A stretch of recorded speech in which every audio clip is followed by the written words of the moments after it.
সম্প্রতি একজন নেতা বলেছেন, মোল্লারা অন্য মানুষের ঘরে খেয়ে অন্যের ঘরে থেকে আবার 500 টাকা হাদিয়া পেলে নাকি ফতোয়া পরিবর্তন হয়ে যায়।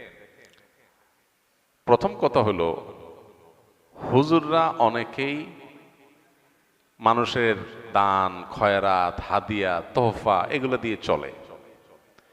দান খয়রাত এদেশে কেউ জোর করে আদায় করে না, এটা খুশি হয়ে মানুষ দেয়। হুজুরের একবেলা খাওয়াইলো বা 3 বেলা খাওয়াইলো, হাদিয়া দিল, তোহফা দিল, এগুলো কি হুজুররা চাঁদাবাজি করে আদায় করে?